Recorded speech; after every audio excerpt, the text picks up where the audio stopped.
going on.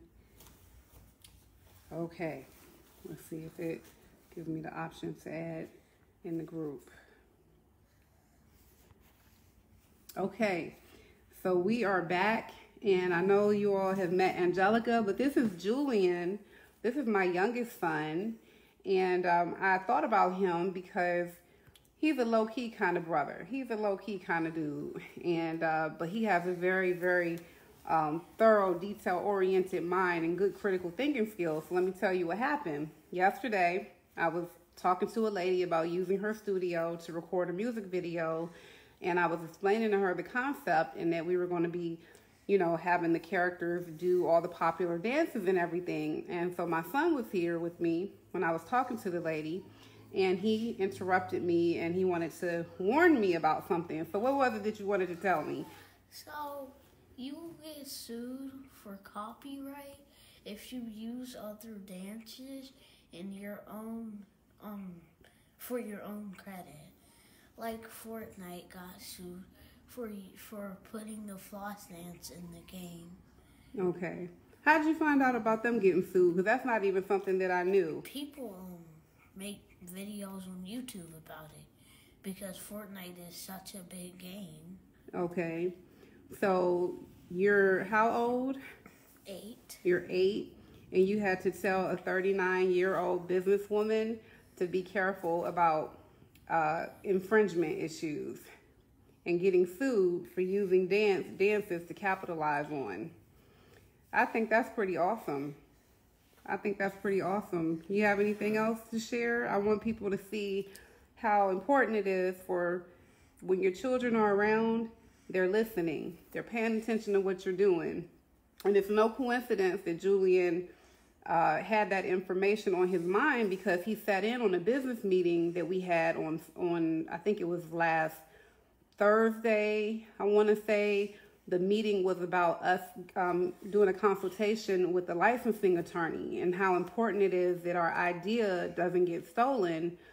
And he just happened to be there. He wasn't really in the meeting, but I think he overheard some of the stuff. And I think when he heard me talking to this lady the other day, he remembered that conversation, and he remembered that it's important to not have your intellectual property stolen or to steal anyone else's. So what do you think about that, Julian? Do you listen when adults are talking, even when we think you're not listening? Yes. You do. And you have a very good memory. Yes. So that just brings me, and let me go ahead and, you want to say anything else to the audience? No, but just keep that in mind.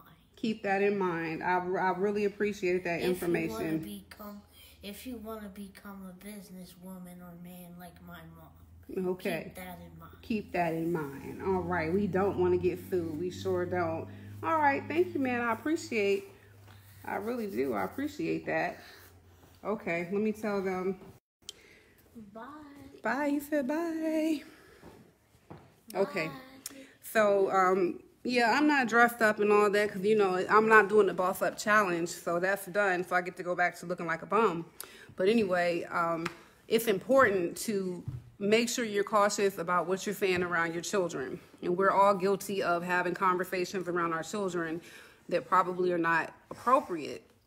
But sometimes we actually shield our children from conversations that we should have around them because they are very capable of comprehending, understanding, and thinking critically about things they hear. So I think that my children are business-minded. I definitely think they can. I think my daughter was just like born with a certain level of boss quality. But I also think that being in an environment where you hear your mother or your father or your grandfather or your aunt constantly talking about business, then I think it really sinks into their subconscious and their mind starts to work that way, especially if they don't really know anybody that is not in business for themselves.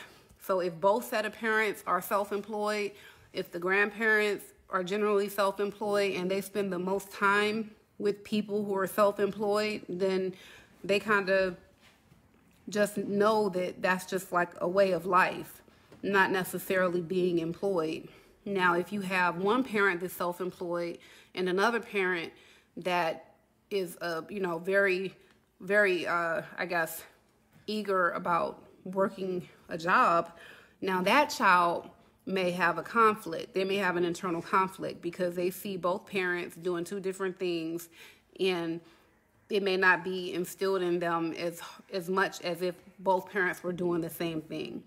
So anyway, the conversations you have around your children are very important. And remember, we need to catch them young, so that bossing up is just a way of life. It's not even a conscious effort on their part anymore because it's just in them, okay? So they're never too young. My daughter is 7, Julian, he's 8, and they're already thinking about lemonade stands and copyright infringement. I think it's awesome. All right, guys, I'm out of here.